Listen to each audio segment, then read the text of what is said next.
नमस्कार। Online classes में मैं सुमन गोठड़िया आपका फिर से स्वागत करती हूँ। आज हम कक्षा 10 का अध्याय जो है ऋतुराज कवि द्वारा वर्णित कविता कन्यादान का अध्ययन करेंगे। तो कविता पढ़ने से पहले हम कवि के बारे में जान लेते हैं। तो ऋतुराज का परिचय थोड़ा पढ़ लेते हैं हम। ऋतुराज का जन्म सन 1940 में भरतपुर में हुआ। राजस्थान विश्वविद्यालय जयपुर से उन्होंने अंग्रेजी में एमए किया। 40 वर्षों तक अंग्रेजी साहित्य के अध्यापन के बाद अब सेवानिवृत्ति लेकर वे जयपुर में रहते हैं।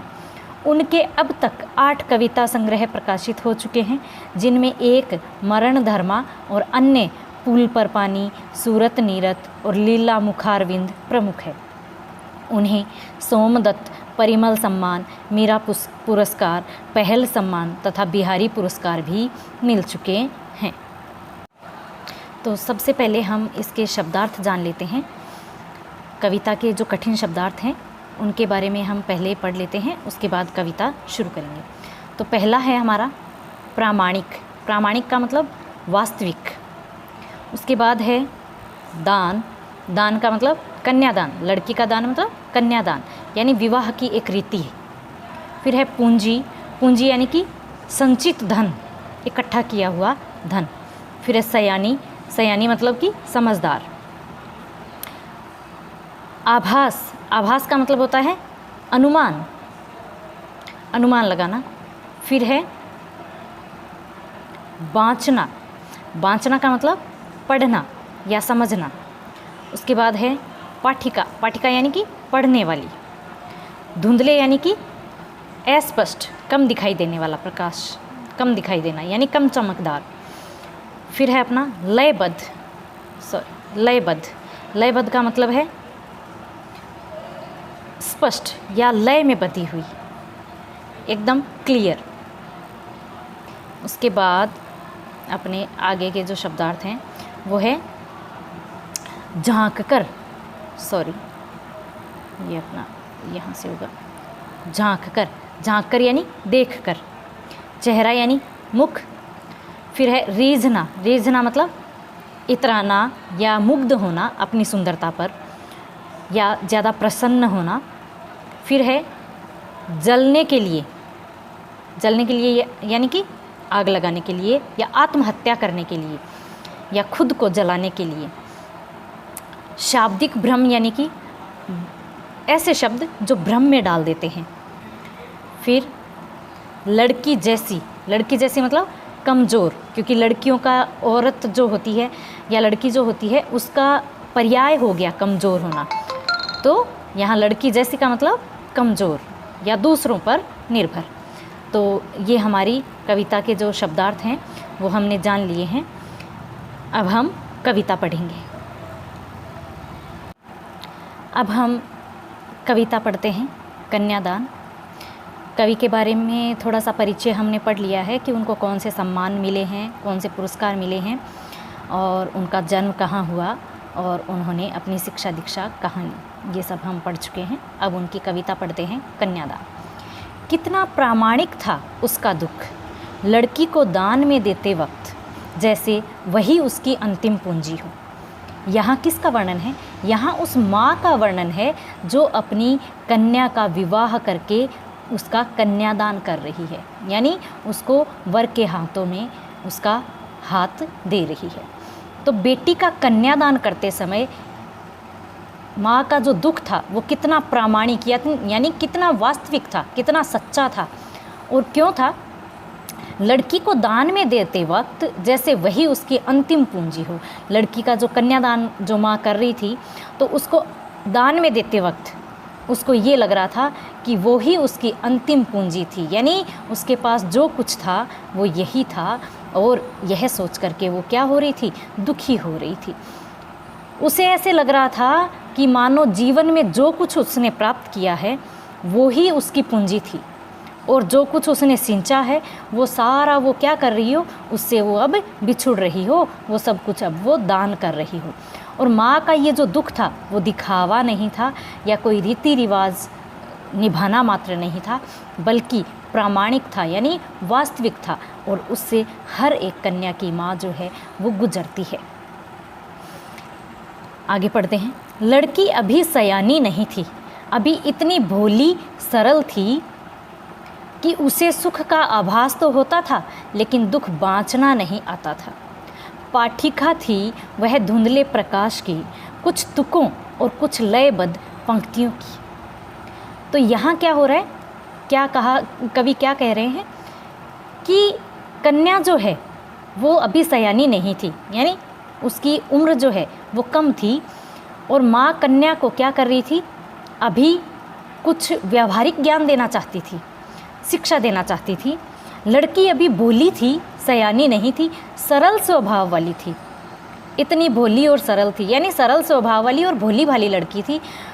उसे सुख का आभास तो होता था लेकिन दुख बाँचना नहीं आता था। कहने का मतलब उसे अभी सांसारिक व्यवहार का, यानी ये जो संसार है उसमें क्या होता है, कैसे होता है, उन सब बातों का उसको ज्ञान नहीं था। जीवन की जो सच्चाइयाँ हैं, कठोर सच्चाइयाँ, जीवन का जो सत्य है उस सत्य का उसको ज्ञान नहीं था। उसके मन में उसे सुख का आभास तो था। इसका मतलब क्या है कि उसके मन में वैवाहिक जीवन के सुखों की एक झलक जो थी वो सुख देने वाली थी, लेकिन वो तस्वीर क्या थी, अस्पष्ट थी। उसे सिर्फ वो सुख दिख रहा था, लेकिन उसके पीछे की जो जिम्मेदारियां हैं, जो कर्तव्य हैं, वो सारे जो कष्ट देने वाले होते हैं वो उसको दिखाई नहीं दे रहे थे। उससे जुड़े जो दुख और जो समस्याएं हैं उनसे वो अभी अनजान थी, अपरिचित थी। कम आयु और भोले स्वभाव के कारण जो आने वाला जीवन है वो सिर्फ वो जीवन वो देख नहीं पा रही थी, क्योंकि ठीक उसी प्रकार जैसे पाठिका थी वह धुंधले प्रकाश की, यानी धुंधले प्रकाश में पढ़ी जाने वाली जो कविता है उस कविता के समान वह जो कविता पढ़ने वाली पाठिका होती है वैसे ही वो कन्या थी, भोली भाली, उसको सच्चाइयों का ज्ञान नहीं था। यानी धुंधले प्रकाश में कोई कविता पढ़ी जाती है तो वो आधी अधूरी समझ में आती है, कुछ पंक्तियाँ उसकी दिखती है, कुछ नहीं दिखती, तो उसका जो अर्थ है वो आधा समझ आता है। उसी प्रकार वो कन्या भी क्या है, भोली थी। उसको पूरे अपने आगे के जीवन का और सिर्फ सुखों का अनुभव था कि उन सुखों को वो महसूस कर सकती थी, लेकिन उसके पीछे जो कर्तव्य, जो कठिनाइयाँ थी उन सब से वो अनजान थी। उसकी तुक और लय में बंधी, तुकों और कुछ लय बंधी पंक्तियों की, यानी उसके तुक और लय में बंधी सुखद जो पंक्तियाँ थी, जो सुख देने वाली पंक्तियाँ थी, उन सबको तो वो समझने में समर्थ थी, लेकिन जीवन के जो कड़वे अनुभव थे उसका ज्ञान उसको अभी नहीं था। माँ ने कहा, पानी में झांक कर अपने चेहरे पर मत रीझना, आग रोटियां सेकने के लिए है, जलने के लिए नहीं। वस्त्र और आभूषण शाब्दिक भ्रमों की तरह बंधन है स्त्री जीवन के। माँ ने कहा, लड़की होना पर लड़की जैसा दिखाई मत देना।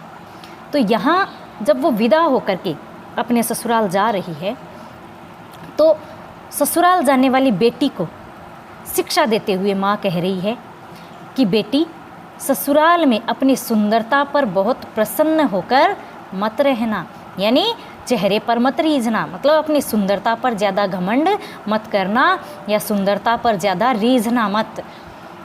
तुम्हारी यह सुंदरता किसी को प्रसन्न करेगी तो किसी को दुख भी देगी, किसी की ईर्ष्या भी, कोई इससे ईर्ष्या भी कर सकता है। सुंदरता पर इतराने से क्या होता है कि पानी में झांक कर, यानी कि अपनी सुंदरता को देख करके, अपनी परछाई को देख करके तुम खुश मत होना, क्योंकि इस सुंदरता से कुछ लोग खुश भी होंगे, प्रसन्न भी होंगे, तो कुछ लोगों को ईर्ष्या भी होगी, और अपनी सुंदरता पर इतराने से बहुत सारी समस्याएं भी तुम्हारे सामने आ सकती हैं। तो आगे फिर माँ क्या कह रही है कि आग रोटियां सेकने के लिए है, जलने के लिए नहीं। यानी माँ कह रही है कि ध्यान रखना, आग जो है वो केवल रोटी सेकने के लिए होती है।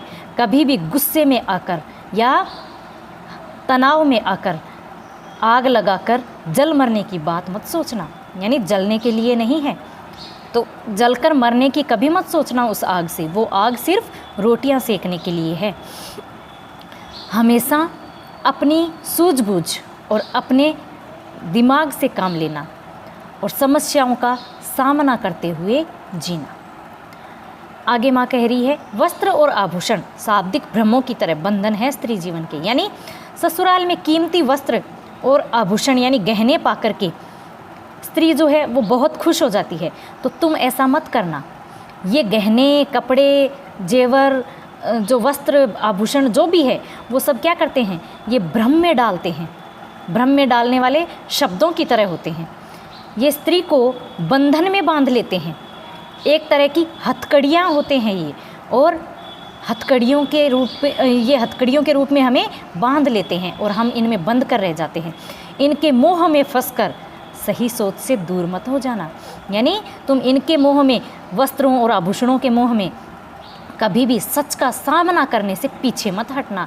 उनके लालच में तुम सच का सामना मत छोड़ देना। यानी जब वस्त्र और आभूषण मिल रहे हैं और सच कोई बोलना चाह रहा है, उसको ये चीज़ें देख करके उसको चुप कराना चाह रहे हैं कोई, तो वो तुम मत करना। तुम सच का सामना करना।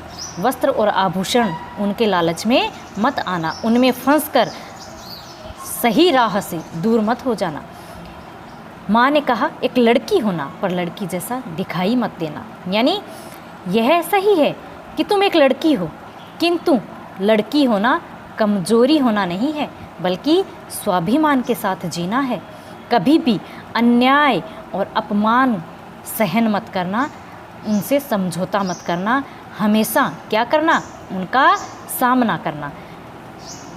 तो ये जो हमारी कविता है ये हमारी यहीं तक है और ये आपको मैं आशा करती हूँ कि समझ में आ गई होगी। इसमें एक माँ जो है अपनी विदा करती हुई बेटी को, कन्यादान करती हुई बेटी को एक इस समाज से जुड़ी हुई जो सच्चाई है उसका सामना करवाती है, उससे जुड़ी हुई सीख देती है कि तुम लड़की हो इसलिए तुम घबराना मत और अपने लड़की होने पर इतराना भी मत, अपनी सुंदरता पर इतराना भी मत और हर चीज़ का सामना करना। इस पाठ में बहुत सारी जो मतलब हृदय को छू लेने वाली भी बातें हैं, जैसे अपनी लड़की को दान में देना या लड़की का पूंजी बताना, तो वो एक माँ के लिए एक भावुक क्षण होता है, उसका भी वर्णन यहाँ हुआ है। इस प्रकार कवि ने बेटी की विदाई पर माँ को बहुत ज़्यादा मतलब ज्ञान देते हुए बताया है, लेकिन बहुत ज़्यादा भावुक और आंसू बहाते हुए नहीं दिखाया है, बल्कि अपने जो जीवन का गंभीर जो अनुभव है माँ के, उनको अपनी बेटी के साथ उन्होंने साझा किया है, शेयर किया है और अपनी बेटी को एक व्यावहारिक ज्ञान देते हुए उसकी विदाई करी है। तो ये कविता हमारी यहीं समाप्त होती है।